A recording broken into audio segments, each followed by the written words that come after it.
Welcome to the Eating Disorder Recovery Podcast. Welcome to the Eating Disorder Recovery Podcast. Welcome to the Eating Disorder Recovery Podcast. Welcome to the Eating Disorder Recovery Podcast. Welcome to the Eating Disorder Recovery Podcast with me, Dr. Janine Anderson. Heads up, this show may contain adult language and may mention specific foods. If you find either of those to be too triggering, I trust you to take care of yourself and do what you need to do.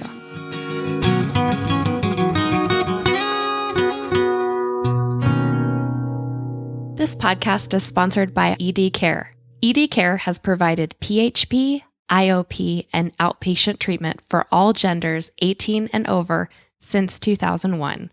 CAMSA, which stands for Connection, Acceptance, Mindfulness, Sense of Self, and Action, is IDI Care's mindfulness-based treatment approach and is incorporated into each individualized treatment plan. Facilities are located in Denver, Colorado Springs, and Kansas City, and all treatment is supported by master's level clinicians or higher. IDI Care offers 4 specialty tracks for binge eating disorder, elite athletes, substance use, and trauma. And the Connections House, an affordable supportive housing component, adds an extra layer of supervised support. Visit eatingdisorder.care or call 866-771-0861. Chevese Turner is the founder and former CEO of the Binge Eating Disorder Association, BEDA, which recently merged with National Eating Disorders Association, NEDA. As a part of NEDA's leadership team, she develops the organization's key policy initiatives, directs its partnerships and communications, and plays a key role in strategic goals and alignment. Turner has extensive experience in the eating disorders community as an advocate for those with binge eating disorder, BED, and the issues around higher weight eating disorders. Turner is passionate about changing the conversation around weight and body size. She is dedicated to moving beyond the current dominant weight-focused paradigm to one that is weight-inclusive and promotes well-being free from weight stigma and body discrimination. She carries these messages to audiences around the U.S. and abroad in schools, healthcare settings, trade organizations, associations, professional conferences, corporations, and governmental agencies. Turner is also the co-author of the recently published book, Binge Eating Disorder: The Journey to Recovery and Beyond, and contributes regularly to podcasts and the media. That, of course, will be linked in the show notes. Turner attended Temple University in Philadelphia, where she received a BA in political science. Her professional background includes public policy and government relations, nonprofit management, programming, strategy, communications, and marketing. Chevese, thank you so much for being here. Thank you for having me. Well, so to get started, tell us about your background, how you got into eating disorder advocacy work, and your role at NEDA.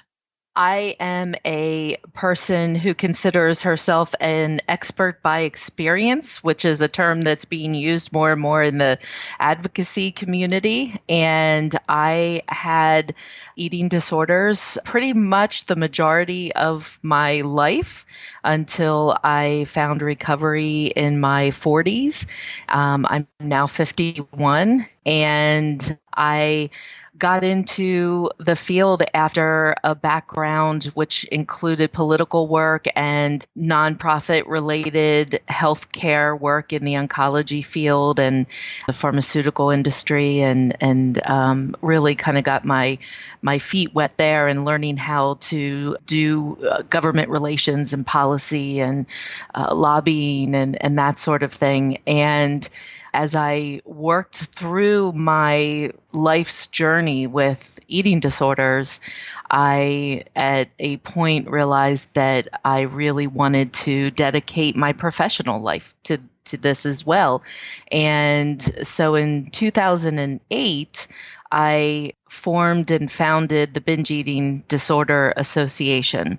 And it really came together around the fact that I felt, as a person who was beginning to have pretty strong recovery with her own binge eating disorder, that it was a missed opportunity for the field to not be more inclusive around people with binge eating disorder. And I was also very interested in making sure that BED was in the next edition of the DSM, which was the DSM-5, which was released in 2013. I wanted to make sure that people could be validated by having that designation included in the DSM.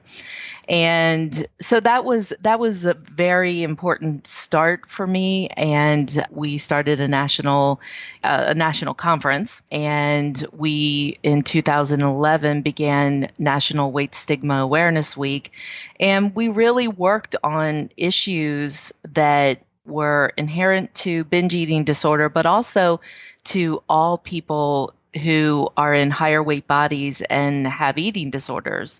Because we know, and I know my own journey now, that I actually had atypical anorexia at various times within the course of my BED. And, there are many, many people in higher weight bodies with the entire spectrum of eating disorders. And that's not something that is recognized, in the general public and within some quarters in our field as well. So that work was very, very important to me personally. And in 2016, I began speaking with Claire Misko, who's the CEO of the National Eating Disorders Association, about the way forward for BEDA and NEDA. We were very friendly colleagues and often talked about running these organizations together, and began really discussing what the possibility of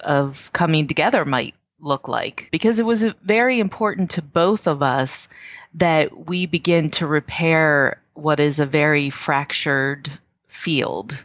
And NEDA at the time didn't have a lot of expertise with binge eating disorder and higher weight eating disorders, and was really recognized as a community of people who, were primarily focused on anorexia. And so we discussed, what it might look like to have the full spectrum under one umbrella organization and bring the expertise of higher weight eating disorders in, and really begin to put out into the world that eating disorders are a full spectrum and can affect anyone in any size body, from any culture, any color, that any person on the face of this earth could have an eating disorder. So that's the impetus. Absolutely. So, you've contributed so much to the field, and I'm so thankful and excited that BEDA and NEDA have merged, and I'm grateful for your work there. And I was fortunate and privileged enough to be able to see you give a talk with Carmen Kuhl and Dr. Amy Pershing at IDI recently about treatment considerations for people who have eating disorders who are also in higher weight bodies. And we're going to talk about that a little later as we talk. But first, I was wondering if you would tell us a little bit about your own story with your struggle with eating disorders and your recovery journey. As anyone with an eating disorder, it's taken many twists and turns. And, I've learned so much about it as I've become more involved in the field and learn research and that sort of thing. But it really began around the age of 5. And my family was very concerned about my weight from a very young age. I just was a roly-poly little girl. And I look back at the pictures now, it was just so cute, and really lively. And it's, when I think about that and think about how things moved forward, it's sad. But, my mom was especially concerned, and I've had these talks with her as an adult, and she has difficult feelings about how she reacted to my body size, but we've come to terms with that. She was doing the best that she could. And she had her own issues with eating disorders, which she had no clue that was the case. So she restricted my food to an extent, and I found ways to meet my hunger. And usually it would mean that, what she was serving or the amount that she was serving just wasn't enough for me, or it was things that I didn't like that were, quote unquote health food. And so I would sneak food into my room and eat it very quickly. so as to not be found out. And that really kind of started the ball rolling. And, I just was from a very young age, very hyper conscious about how I looked. I remember as a child standing in my grandmother's house in front of the mirror and literally doing half an hour, 45 minutes of body checking and just being a preoccupation constantly.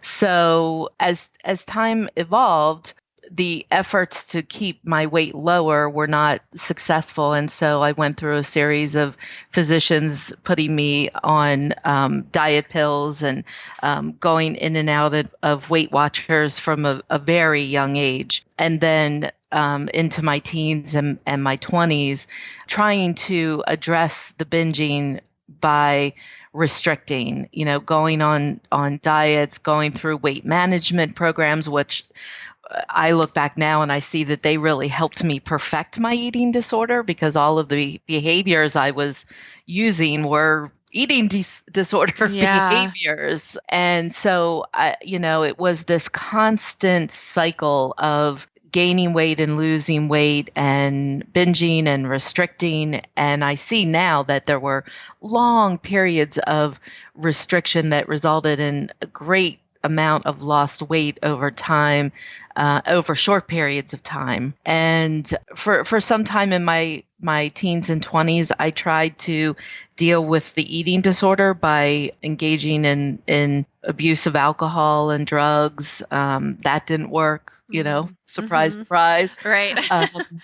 And this went on into my 30s when I had my children. And after I had my second child, I found myself at my highest weight ever. And I decided to opt for lap band surgery. And I had the surgery. I came out on the other side, and I had had a lot of therapy by this time. And I thought I had really embraced sort of a non-diet approach to my eating disorder.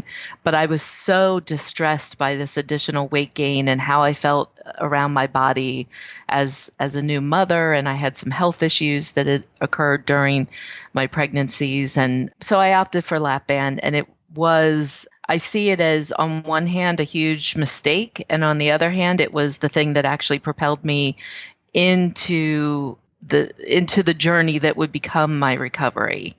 And I did have the lap band removed 3 years ago. And I will tell you that during that time, I started BEDA. I learned so much. I realized that the lap band was actually helping me do my eating disorder better, because I was, just by it being a part of my body, I was taking in food and then immediately getting rid of that food, not by choice, but because of the lap band being in place.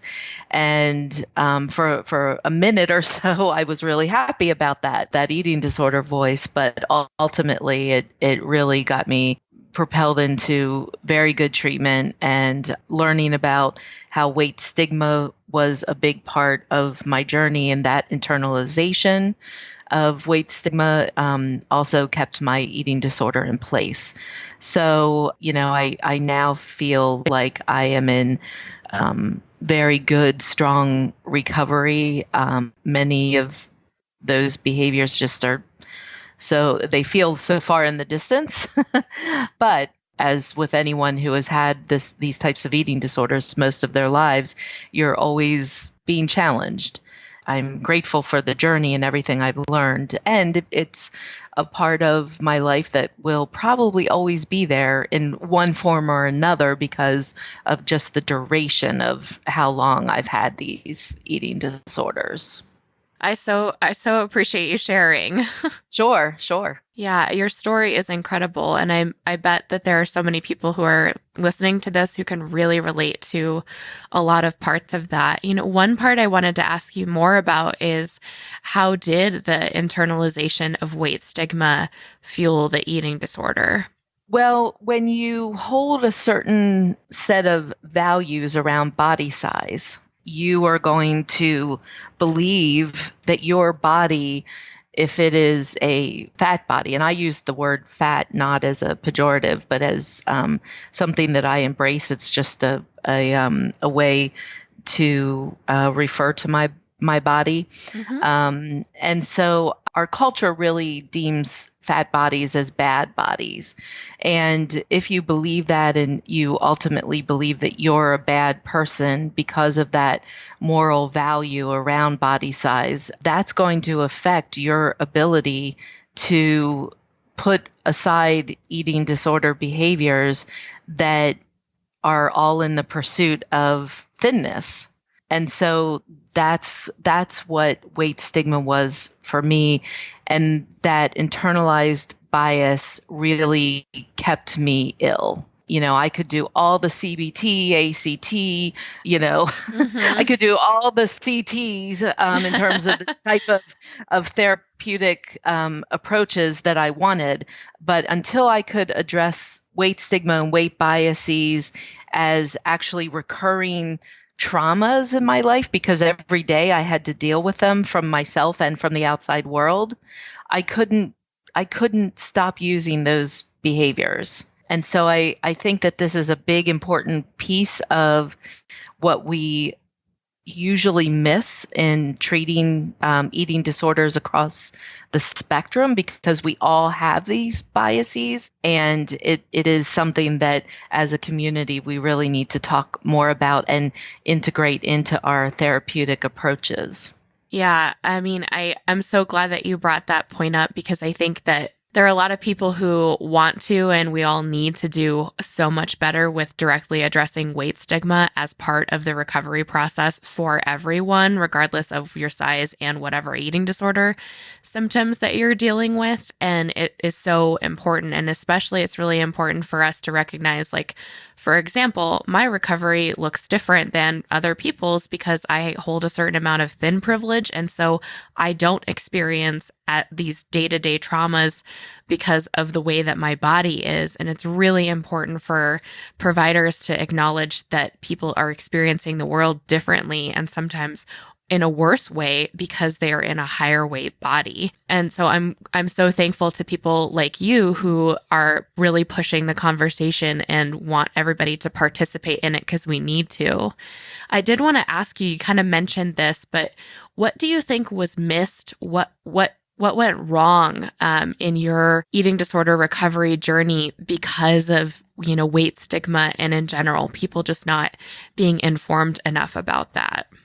Yeah, there was so much missed. I mean, just the fact that, as a higher weight child, adolescent, adult, that I could have an eating disorder. That was the number one miss.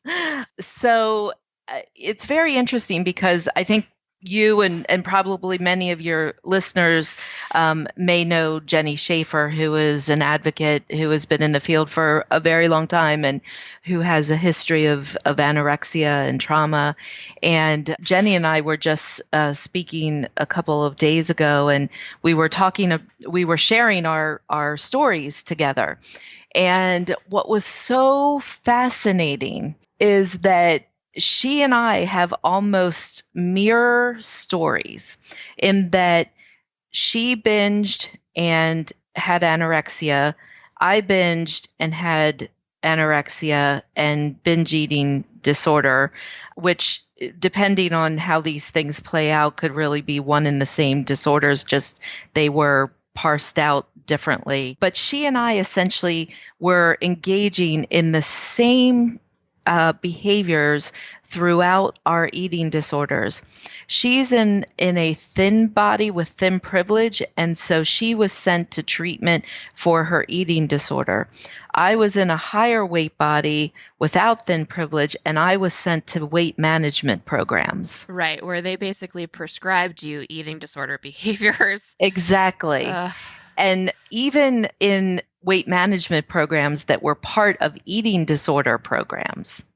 So we were just, the two of us in the process of this conversation were just blown away with how alike our stories are, and yet what different trajectories they took based on our body sizes. And so I think that this is the myth that is going on constantly.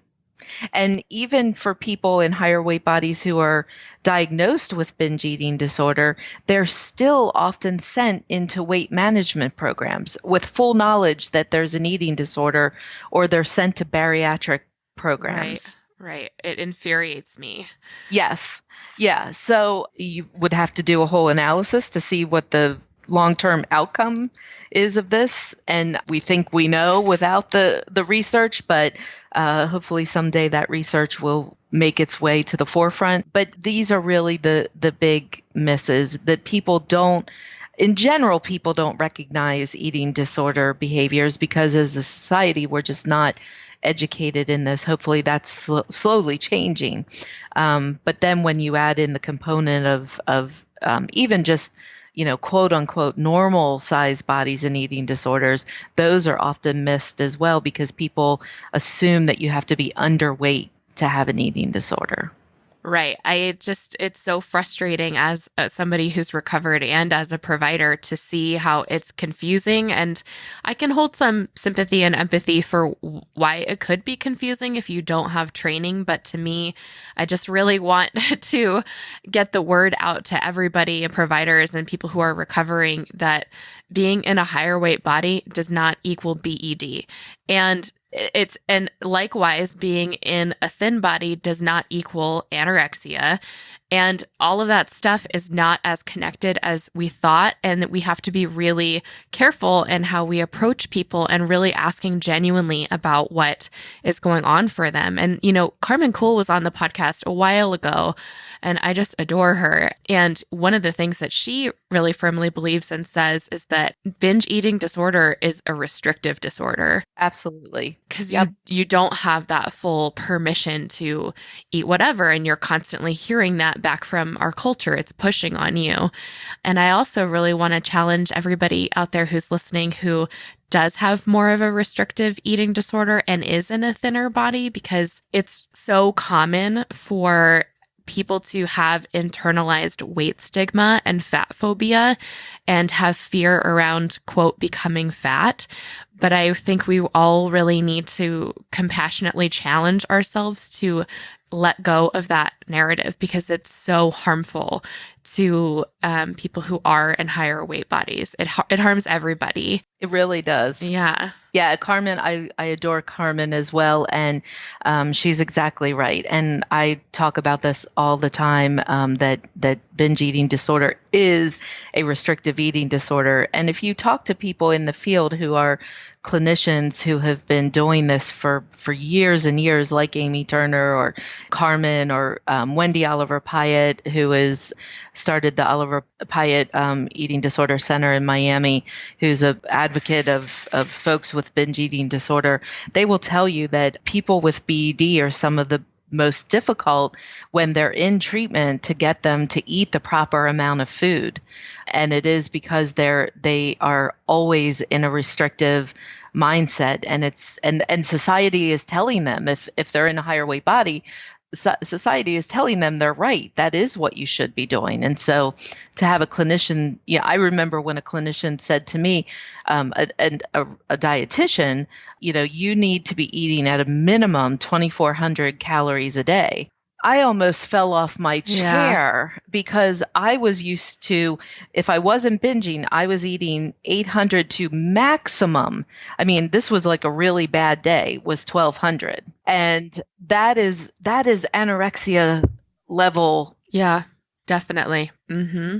And, a really good day was, oh my gosh, I only ate 600, And so I'm sorry to use numbers. I didn't want to, I rarely do that, but I do think this is instructive in terms of, people in higher weight bodies need a certain amount of calories every day to live and function well. Yeah, I think that that's such a great point to make too. And that I would just echo what I've seen as a provider too, is that anyone I've ever treated who actually has binge eating disorder or binge eating struggles, I've never treated somebody who had that and who also didn't have restrictive problems too. Like they always go together, I think. So, and I actually want to make this point before we move on to a different question, but when you were talking about you and Jenny's story as well, Jenny is a colleague and friend of mine, and I am not saying anything about her struggle or her recovery, but what sticks out to me too is at what age you became recovered,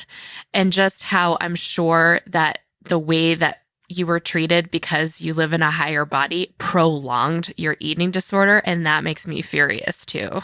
Yes, and Jenny and I spoke about that, I was well into my 40s when I finally had some real decent recovery, and that Jenny was definitely younger. And so that is, and we see in the studies around people with BED that part of it is when people are, it is when people are diagnosed. It tends to be that we think that people actually begin their BED later in life, but it really is about when they're finally being diagnosed, and it's later in life because they've been sent on all these wild goose chase in terms of finding recovery.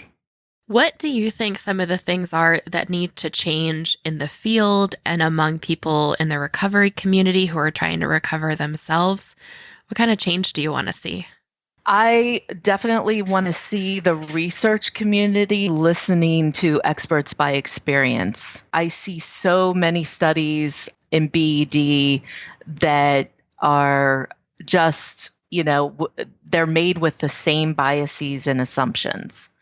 And you really need to be listening to the people that have gone through this and who have found recovery, and what that recovery looks like and how they got to it. Because taking people on a journey of weight loss, for 95% of them, it's going to amount to regain within 5 years. That's not recovery. That's weight cycling. And so we really need to be looking at that. And I fully understand what I hear from clinicians and researchers so often is everyone who shows up in my office who is quote unquote obese wants to lose weight. And I get that. That is exactly what I did for years. I went, therapist shopping for years, trying to find the one who had the magic bullet that was finally going to help me recover from my eating disorder and lose weight. There is no magic bullet. And that is part of getting to recovery is being able to grasp that. And we don't see, there are people that lose weight and keep it off, but we don't see the amount of restriction that they need to employ to keep that weight off. And so we need to start, pulling back the curtains on what's really going on and the reality of where we are. The magical thinking, which it's a huge letdown. I know. And it's that in itself can be psychologically difficult, but we also do a big disservice trying to sell something to somebody who is not going, like I said, it's magical thinking. So that's a big piece of what I want to see change in the field.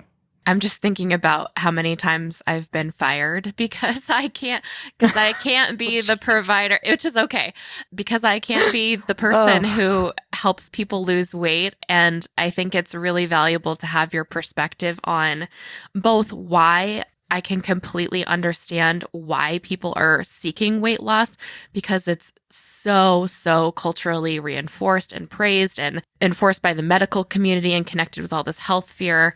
And then also your perspective on how there isn't that magic bullet answer. And for people who manage to keep weight off, there's a lot of restriction that has to go on for a lot of those people to make that happen, which can be still the eating disorder or can be disordered and is a risk factor in and of itself too. Yes. I think that so often what the pushback, I know, the pushback is, well, what about your health? And I get that we all are concerned about our health, but there's a couple things in that. One is healthism, that we set people who appear to have a certain level of health as morally superior to others. And that's a problem because none of us are going to get out of this alive. And right. But also that, it does a disservice to thin people and people in all along the range of size because everyone can experience illness. And yes, there are things that are tied to being in higher weight bodies that make quality of life difficult. But if we as a culture, as a nation, as a world could come to grips with the reality of what weight loss means for humans and how possible it really is, then we would be able to better serve and help people in higher weight bodies with their help. Because so many people in those bodies, whether they have an eating disorder, don't get care they need because the medical community is biased and they just won't treat the person, or that studies have not been done to know how to treat a higher weight body in a way that is effective and safe. Medications are not tested on higher weight people, so we don't even know if they work, at higher weights. There's all kinds of nuances here. And there are things we can do to support those bodies, and we can support our own bodies by engaging in healthy behaviors that don't include weight loss. But when we live in such a stigmatizing world, and especially if you are a person who intersects with other types of stigma and biases and oppression, like you're a Black or brown person, or you are part of the LGBTQ community, you're up against even more issues around your access to care and good health care. So it's really important that I think we just need a come to Jesus moment Yes. or a come to somebody moment in our healthcare around weight. Yeah, definitely. I recently had a conversation with a primary care provider in the area I was trying to develop a relationship with, and we were talking about health at every size, which is really an uphill conversation with a lot of people in the medical community. And I was just talking with her about, my feeling is that people should be able to pursue health in a way that feels validating and congruent with their values, and that we don't need to be participating in healthism as much as is preventable. And it was interesting to have the conversation because she was really confused and kind of at a loss. And one of the points I always come back to is that we can improve health without focusing on weight loss. And I know that that's difficult to understand for a lot of people involved, but I mean, one question that always comes to mind is like, well, what would you tell a thin patient? Like we can take care of things, we can improve sleep and blood sugar management, all sorts of things without prescribing weight loss to people. And one of the things that I hate and hope can be corrected is that when we prescribe weight loss or weight management, we need to stop thinking about that as a good intervention or a neutral intervention and start thinking about that as a risky one. Because for some people, that is going to be the impetus of an eating disorder, or it's going to make whatever is already there so much worse. And we need to start disclosing that to people. In our informed consent on weight loss trials, on weight management programs, Weight Watchers, we need to have informed consent where people know that it is, you have a 5% chance of not regaining this weight within 5 years. And even if in order to maintain that weight, you'll need to do, a lot of restriction you'll need to engage in. If I had known that, if someone had told me, look, there's only a 5% chance that you will keep this 70 pounds off that you are wanting to lose, I probably not, because I was in that mindset, but at least it would have been a nugget. And the next time I went back and saw that informed consent again, I would think, oh, that is what happened. And maybe have sought out earlier different types of care. Will you explain a little bit? You mentioned this earlier, but will you explain a little bit what weight cycling is and how that's connected to the eating disorder? Sure.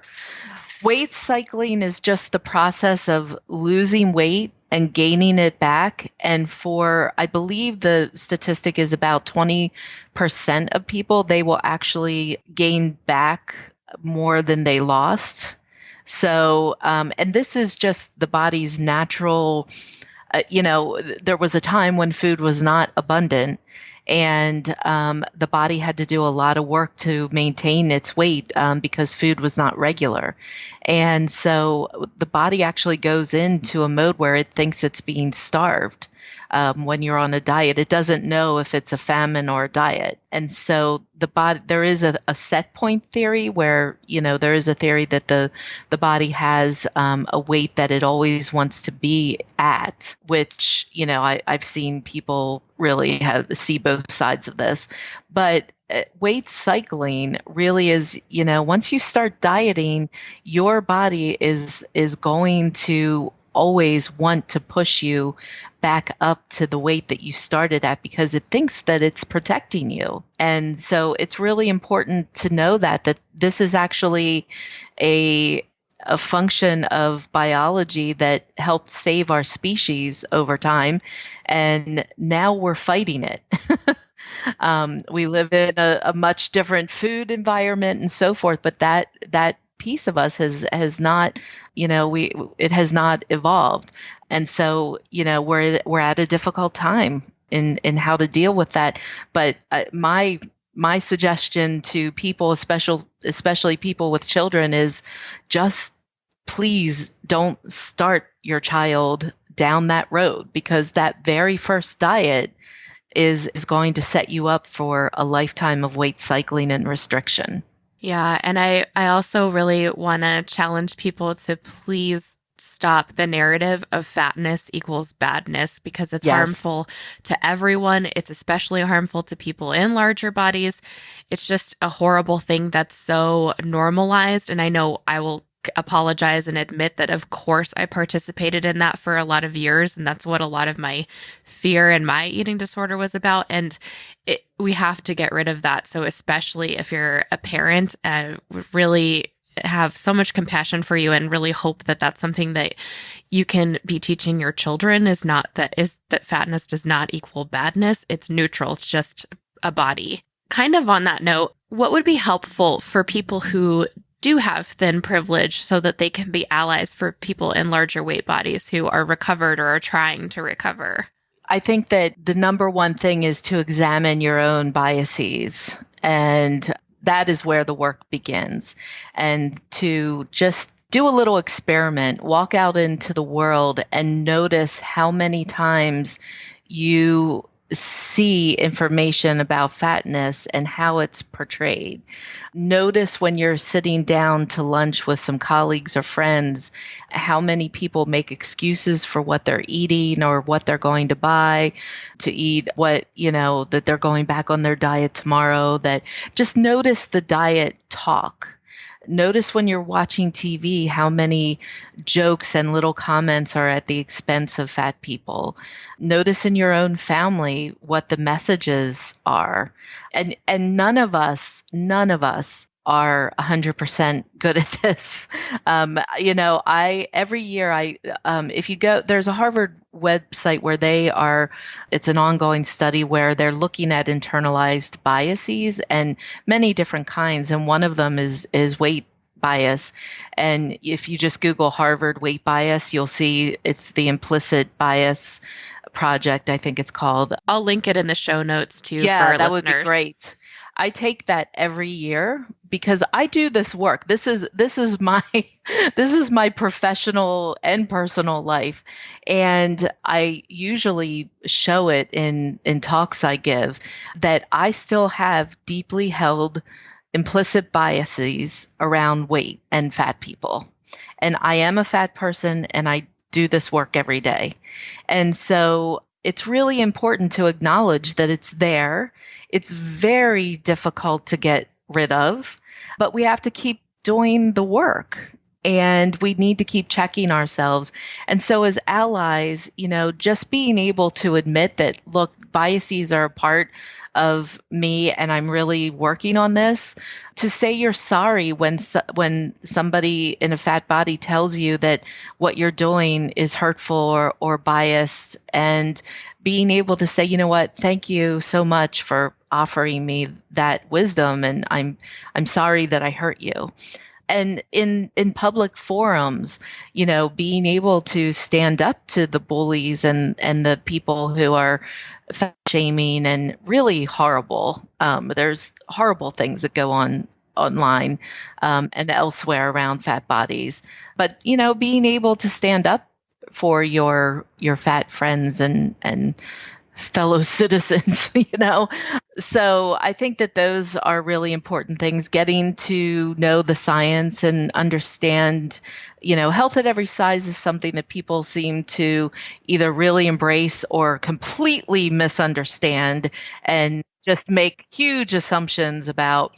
And I recognize that there are things in there that it's a new paradigm, and it goes against the grain, which means that people are going to automatically get defensive about it. But, maybe just really talking to people who know about it and coming to understand what it really is, and that it really is about, wanting a full spectrum of health for people, including psychological, social, mental health, and that pursuit of weight loss and our diet culture really is harming us in that way. Absolutely. Thank you for all of those pointers there. Tell us about your book. Oh, thank you. Binge Eating Disorder, The Journey to Recovery and Beyond. It's such a long title, I have to always think about it. I partnered with Amy Pershing, who was actually a part of one of the founding board members of BEDA, and she has a practice in Ann Arbor, Michigan, that is exclusively people with binge eating disorder, and she also treats complex trauma, which is often found in people with binge eating disorder. So she's just brilliant, and really was, although never a clinician, never part of treatment for my eating disorder, she was instrumental in helping me get to recovery, just learning from her and, sort of osmosis, being in her presence. So we decided to write a book together, and it really is vignettes of my eating disorder journey. And then she follows up each vignette with clinical expertise, and she integrates in quotes from her patients or her clients that she's worked with over time, and her perspective on treatment and recovery. And so I've had people tell me that they feel that they got a lot out of it, and they never had binge eating disorder. They might have had other eating disorders or not had an eating disorder. And I think it really does resonate in that way, because so much of this is really about healing from diet culture and being able to, deal with the complexities of treatment that some people have, which are co-occurring disorders like trauma and so forth.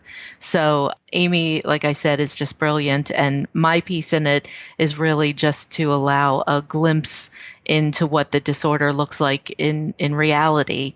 And then, getting some wisdom from Amy around how to move through that journey. Yes, I would highly recommend y'all's book, and definitely I don't think it's exclusive to struggling with binge eating disorder. I think if you want to understand recovery from diet culture better, I would read that. And then also, of course, as we've been saying, a huge component of having problems with binge eating is problems with restriction, and that coming from diet culture. So I would recommend that. I'll link that in the show notes as well. So if people want to check it out, there'll be a link in the show notes for you like usual. What gives you hope for people's recovery and moving forward? I think that, some of us who have been in this community for some time, for me, it's been 12 or so years now, we sometimes think, oh, we'll never see this in our lifetime, which reminds me of the elders that I learned from and so admire. But it really does take a long time for culture change to happen. But there are glimmers of hope. There's glimmers of what is coming.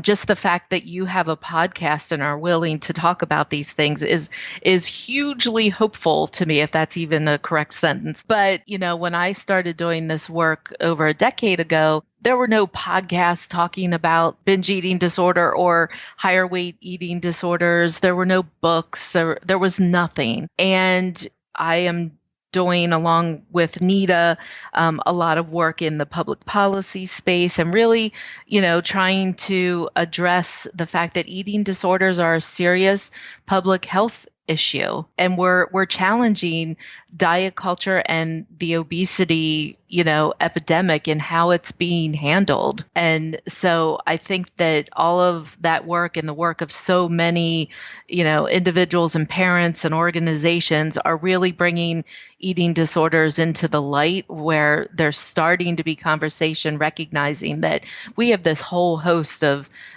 issues around eating and food that we need to be looking at in a different way. So I am hopeful. I still am very, very, very worried about access to care for all individuals, for everyone, because we know that, folks in Black and brown bodies and who have other oppressions are really, really just so underserved.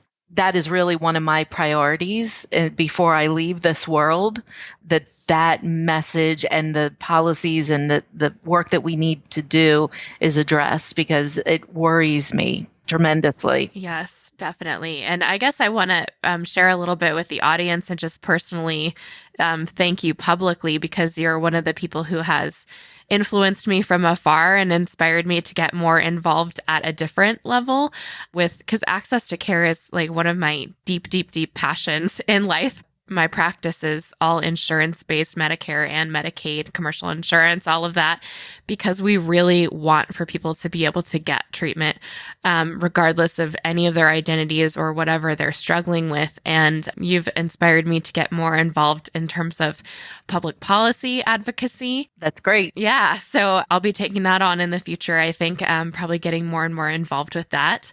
Tell us where guests can connect with you or with NEDA if they want more contact.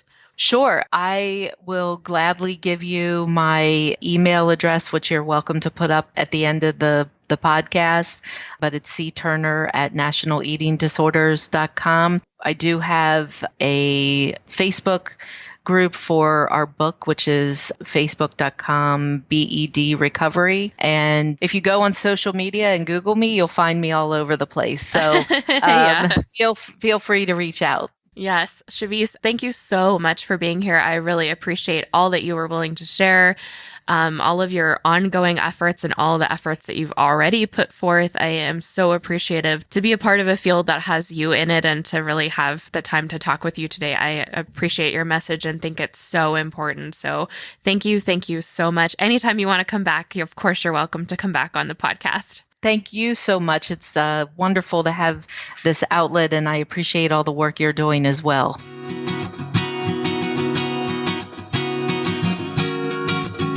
Thanks for joining me for another episode. Let's keep in touch. You can find all the information you need about the podcast at eatingdisorderrecoverypodcast.com, including full podcast episodes and links to all of our social media sites. You can join our Facebook group for the podcast by searching Eating Disorder Recovery Podcast on Facebook. This is a closed group for listeners of the podcast looking to connect, share resources, and get involved in a pro-recovery community. Don't forget to subscribe to the podcast on iTunes, Stitcher, SoundCloud, or YouTube. Please leave us a review and let us know how we're doing. Talk to you next time on the Eating Disorder Recovery Podcast.